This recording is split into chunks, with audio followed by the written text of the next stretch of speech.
Stephen Byers, a fourth-year science student, has been learning a lot lately. But his latest studies aren't limited to just physics and biology. Byers is learning about Islam, a religion he's recently embraced. Like a brief illustrated guide to understanding Islam. About 5 years ago, Byers couldn't have pinpointed what belief system he followed.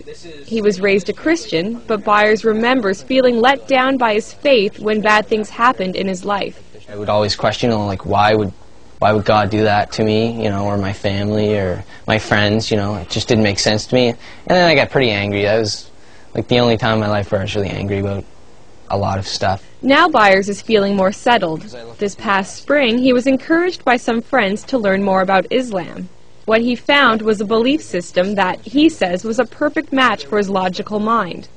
So in the summer, Byers spoke the Shahada, the testimony of faith that states Allah is the only God and Muhammad the last prophet of Islam. Once you say that line and you mean it in your heart and you're honest with yourself, you are a Muslim.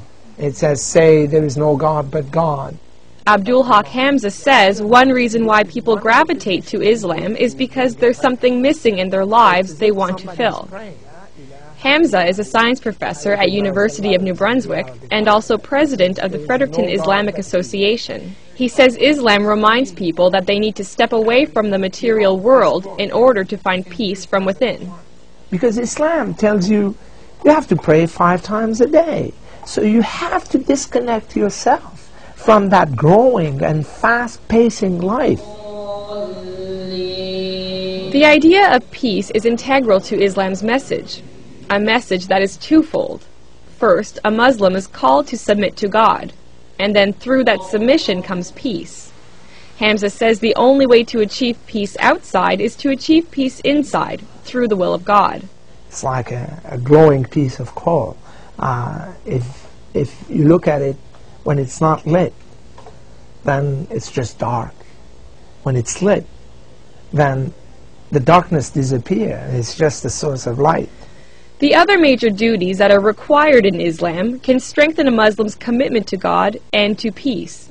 They include praying 5 times a day and reading Allah's Book of Revelations, the Quran, fasting in daylight hours during the lunar month of Ramadan, giving to charity, and, if you have the money, taking a pilgrimage to the holy city Mecca at least once in your life.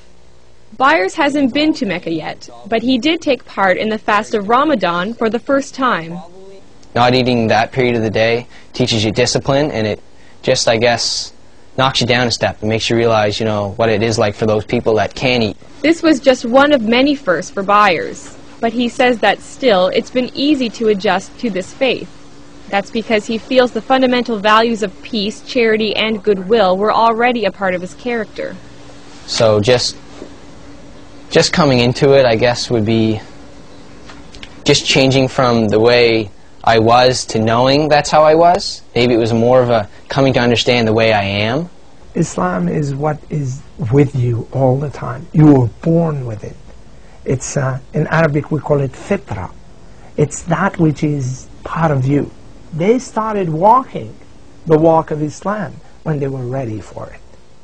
Byers says it's important for people to learn a bit about Islam, even if it's nothing more than to clear away misconceptions that peg Islam as a religion of terror.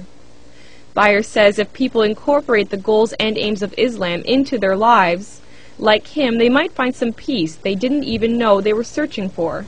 Sarah Trainer, CBC News, Fredericton.